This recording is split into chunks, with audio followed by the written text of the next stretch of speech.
Hello friend, मैं doctor लोक कुमार पांडे। आप देख रहे हैं मेरा चैनल एजुकेशन कॉन्सेप्ट। फ्रेंड, आज हम आपके लिए कक्षा 12 के मनोविज्ञान विषय से संबंधित एक वीडियो लेकर के आए हैं। हमने ये वीडियो कक्षा 12 के जो हमारे मनोविज्ञान विषय के छात्र हैं उनको ध्यान में रखते हुए ये वीडियो तैयार किया है।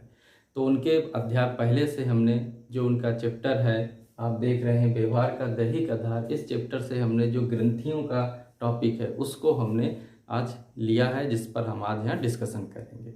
तो फ्रेंड, सबसे पहले तो यदि आपने अभी तक मेरे चैनल को सब्सक्राइब नहीं किया है तो प्लीज़ चैनल को सब्सक्राइब करें और वीडियो को अंत तक देखें, जिससे कि आपके लिए उपयोगी साबित होगा और मेरी मेहनत भी सफल होगी। उम्मीद करता हूँ कि ये वीडियो आपके लिए उपयोगी होगा और आपके अध्ययन में सहायक होगा। तो आइए फ्रेंड, शुरू करते हैं। जैसा कि आप देखते हैं कि जो व्यक्ति होता है वो कभी किसी प्रकार का व्यवहार करता है तो कभी किसी प्रकार का व्यवहार करता है। कभी वो अचानक बहुत सक्रिय होता है, कभी अचानक वो बिल्कुल डिप्रेस्ड हो जाता है। तो ये सब क्यों होता है? तो मनोवैज्ञानिकों का कहना है कि हमारे शरीर में कुछ रासायनिक तत्व समय समय पर स्राव होते रहते हैं, जिन पर कुछ हमारे जो ग्रंथियां हैं वो नियंत्रण करती हैं और उन्हीं के आधार पर हमारे ग्रोथ होती है, विकास होता है, हमारे व्यक्तित्व पर भी उनका सकारात्मक और नकारात्मक प्रभाव भी पड़ता है। अब ये ग्रंथियां कैसी हैं तो देखिए, आइए है इनको दो भागों में बांटा जाता है। कौन कौन से भाग हैं? तो सबसे पहले हम जो भाग बताया गया है उन्हें बोलते हैं बहिःस्रावी ग्रंथि। बहिःस्रावी ग्रंथि, ठीक है। बहिःस्रावी ग्रंथि जो होती है उसमें कौन कौन सी ग्रंथि है? उसमें है अश्रु ग्रंथि, ठीक है, अश्रु ग्रंथि। दूसरा है अश्रु ग्रंथि के बाद है आंसू। अश्रु ग्रंथि जो होती है वो आंसू, जो हमारे आंख से आंसू निकलते हैं वो बाहर की ओर ही निकलते हैं, ठीक है। दूसरा है लार ग्रंथि। ये अक्सर पूछा जाता है कि लार ग्रंथि किस प्रकार की ग्रंथि है ना, कि मतलब अंतःस्रावी ग्रंथि है कि बाह्यस्रावी ग्रंथि। तो लार जो हम खाना खाते हैं या तो कुछ करते हैं तो उससे एक चिपचिपा पदार्थ जो हमारे मुंह के अंदर आता है उससे आदमी कहता है लार बहना। वो लार जो होती है वो निकलती है और वो हमारे पाचन प्रक्रिया में मदद करती है, ठीक। इस तरह पसीने जैसे निकलता है शरीर में जिन ग्रंथियों से, तो वो पसीना उनसे निकलता है। ये सारी ग्रंथियां क्या हैं? बहिःस्रावी ग्रंथि हैं, जो जिनसे जो हार्मोन्स निकलता है वो निकलकर बाहर निकल जाता है। बहिःस्रावी ग्रंथि का तात्पर्य है कि इनका हार्मोन्स हमारे ब्लड में नहीं समाता है, इसलिए इनको बहिःस्रावी ग्रंथि कहते हैं। इसीलिए मनोवैज्ञानिक कहते हैं कि इनका व्यक्ति के व्यवहार में या इनका व्यक्ति के उसमें व्यक्तित्व के निर्माण में कोई विशेष योगदान नहीं है। लेकिन वो सेकंड जो ग्रंथि बताई जा रही है जिसे अंतःस्रावी ग्रंथि बोलते हैं, अंतःस्रावी ग्रंथि बोलते हैं। जो अंतःस्रावी ग्रंथि है वो बहुत ही महत्वपूर्ण होती। क्यों होती? क्योंकि इन ग्रंथियों से जो हार्मोन्स निकलते हैं वो हार्मोन्स हमारे ब्लड में जाकर मिलते हैं और उसी के द्वारा हमारे शरीर के डेवलपमेंट में, ग्रोथ में इफेक्ट पड़ता है और हमारे बिहेव में भी पॉजिटिव और निगेटिव, सकारात्मक और नकारात्मक प्रभाव पड़ता है। यदि ये ग्रंथियां सही तरीके से काम कर रही हैं तब तो हमारा ग्रोथ अच्छी होगी, हमारा व्यवहार भी, पर्सनैलिटी भी ठीक ठाक होगी। लेकिन अगर इनमें कहीं कोई कमी आ गई है, किसी कारणवश सही तरीके से काम नहीं कर रही, हार्मोन्स जो इनसे सही तरीके से नहीं निकल रहा, तो वही हमारी विभिन्न प्रकार की बीमारियों का कारण भी बन जाती हैं और हमारे ग्रोथ को प्रभावित करती हैं। तो आइए देखते हैं कौन कौन सी महत्वपूर्ण ग्रंथियां हैं। अंतःस्रावी ग्रंथियों में सबसे महत्वपूर्ण ग्रंथि आती है जिसे हम बोलते हैं पीयूष ग्रंथि, ठीक है। पीयूष ग्रंथि। पीयूष ग्रंथि कहाँ पर होती है? हर ग्रंथि में एक प्रश्न आता है कि ग्रंथि का स्थान कहाँ है, ये कहाँ पर होती है। तो पीयूष ग्रंथि कहाँ पर होती है? ये हमारे मस्तिष्क में होती है, मस्तिष्क में होती है, ठीक है। ऐसे पतली सी छोटी सी पीयूष ग्रंथि होती है। इससे हमारे दो प्रकार के हार्मोन्स निकलते हैं, ठीक है। इसके दो भाग होते हैं, एक अग्रभाग और एक परवर्ती भाग, पिछला। तो अग्रभाग से जो हार्मोन्स इसका निकलता है उसे बोलते हैं सोमैटोस्टेरोन, सोमैटोट्रोपिन, क्या बोलते हैं, सोमैटोट्रोपिन। और परवर्ती भाग से जो हार्मोन निकलता है उसे बोलते हैं पिट्यूट्रिन। ठीक, अब सोमैटोट्रोपिन और पिट्यूट्रिन ये हार्मोन्स बड़े ही महत्वपूर्ण हैं। सोमैटोट्रोपिन का काम ये होता है कि अगर ये हार्मोन्स सही ढंग से काम करता है तो व्यक्ति की ग्रोथ ठीक होती है। अगर ये कम काम करता है तो व्यक्ति की लंबाई कम जाएगी, और अधिक निकल रहा है तो व्यक्ति की लंबाई अधिक भी हो सकती है। और ये पिट्यूट्रिन जो होता है, ये जो होता है व्यक्ति की एक विशेष प्रकार के ब्लड प्रेशर, रक्तचाप पर ये नियंत्रण रखता है, उसे बैलेंस करता है। व्यक्ति की जो मांसपेशियां होती हैं उनको, मांसपेशियों को सही तरीके से काम करने में मदद करता है, उनको आवेग प्रदान करता है। ठीक है, और व्यक्ति की किडनी के संचालन में भी मदद करता है। तो पीयूष ग्रंथि से दो प्रकार के हार्मोन्स निकलते हैं, जो उसके अग्र परवर्ती भाग से, अग्र भाग से निकलता है सोमैटोट्रोपिन और परवर्ती भाग से निकलता है पिट्यूट्रिन। सोमैटोट्रोपिन का काम ये होता है शरीर की ग्रोथ जो होती है बॉडी की, अगर कम होता है तो लंबाई कम जाएगी, अगर अधिक बहुत ज़्यादा निकलता है तो बहुत लंबाई हो जाती है। और पिट्यूट्रिन का जो काम होता है वो ये होता है कि व्यक्ति की जो मांसपेशियां हैं उनको काम करने में मदद करता है, व्यक्ति की जो किडनी है उनके संचालन में मदद करता है, एक प्रकार के विशेष प्रकार के ब्लड प्रेशर, रक्तचाप को भी नियंत्रित करने में मदद करता है। साथ ही साथ इस ग्रंथि को मास्टर ग्रंथि भी कहते हैं। मास्टर ग्रंथि क्यों कहते हैं? क्योंकि यह ग्रंथि व्यक्ति की 3 प्रमुख ग्रंथियों पर कंट्रोल रखती है। तो नंबर 1 कौन सी ग्रंथि? एड्रीनल ग्रंथि। नंबर 2 है कंठ ग्रंथि, और नंबर 3 है सेक्स ग्रंथि, जिसे हम यौन ग्रंथि भी बोलते। ये तीनों ग्रंथियों पर इसका कंट्रोल होता है पीयूष ग्रंथि का। ठीक है, जब ये ग्रंथियां सही तरीके से काम अगर नहीं करती हैं तो ये ग्रंथि इनको कंट्रोल करती है, इसीलिए इसको मास्टर ग्रंथि भी बोलते हैं। किसको? पीयूष ग्रंथि को। तो ये फ्रेंड, ये पीयूष ग्रंथि का काम हुआ। सेकंड जो ग्रंथि है हमारी अंतःस्राव ग्रंथि, वो है एड्रीनल। ये कहां पर होती है हमारी? ये हमारी होती है किडनी के पास। ठीक है, ये हमारी, जिसे हम वृक्क बोलते हैं, किडनी के पास होती है ऊपर। ठीक है, इसके भी 2 भाग होते हैं, एक होता है बाहरी भाग, ठीक, और एक होता है भीतरी भाग। बाहरी भाग से जो हार्मोन्स इससे बाहरी भाग को हम क्या बोलते हैं? इनसे भी हार्मोन्स निकलते हैं, लेकिन इनको नाम से जानते हैं। तो बाहरी भाग को हम बोलते हैं एड्रीनल वल्कुट, ठीक, और भीतरी भाग को बोलते हैं एड्रीनल मेडुला।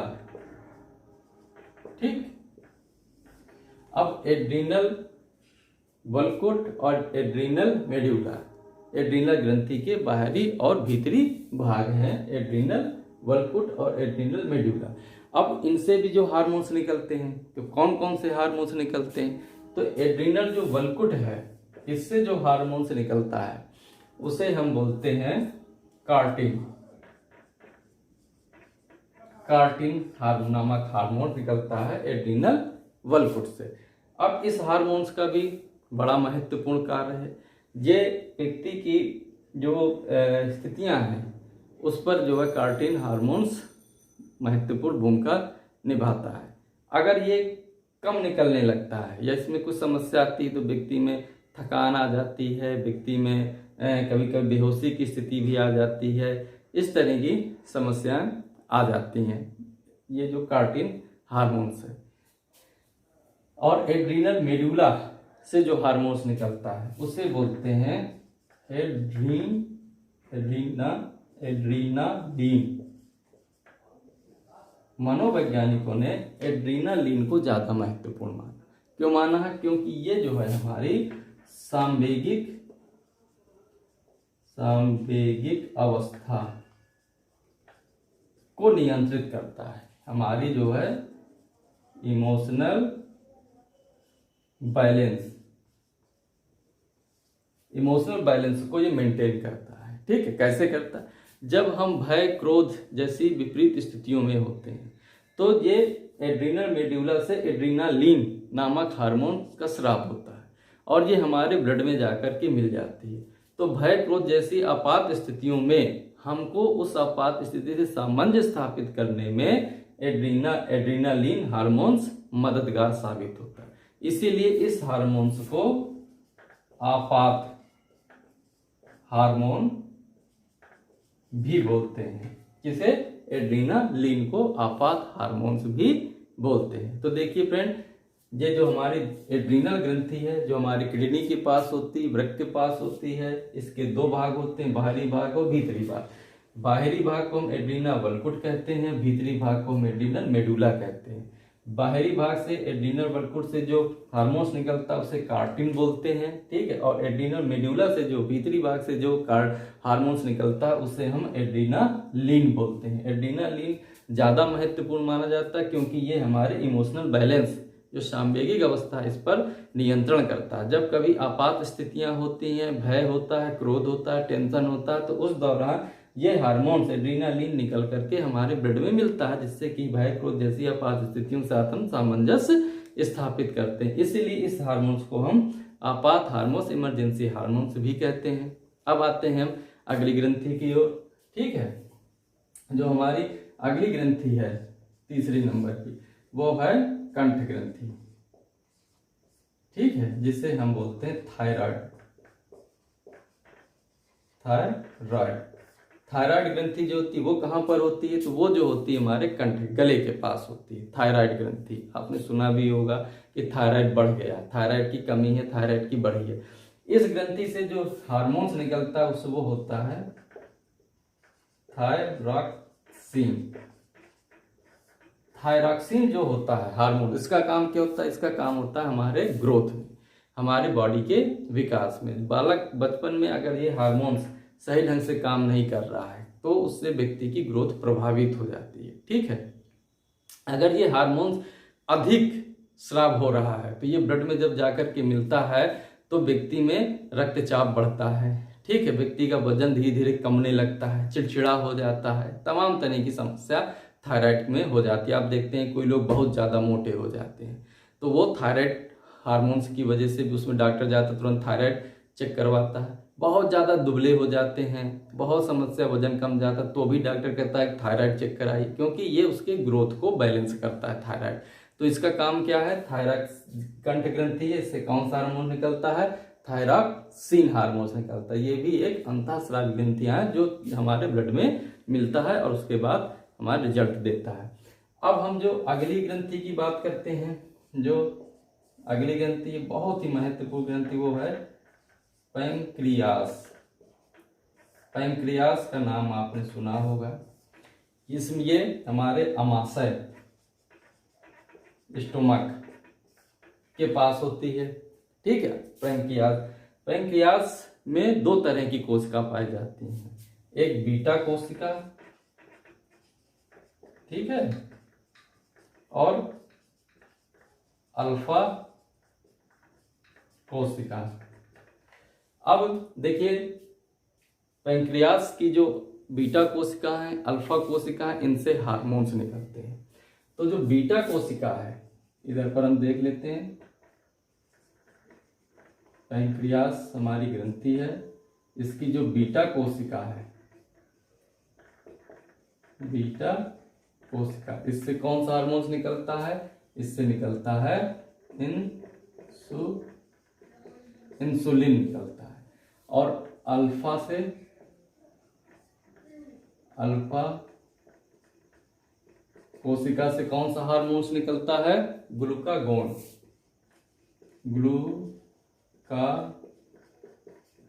ग्लूकागोन हार्मोन्स निकलता है।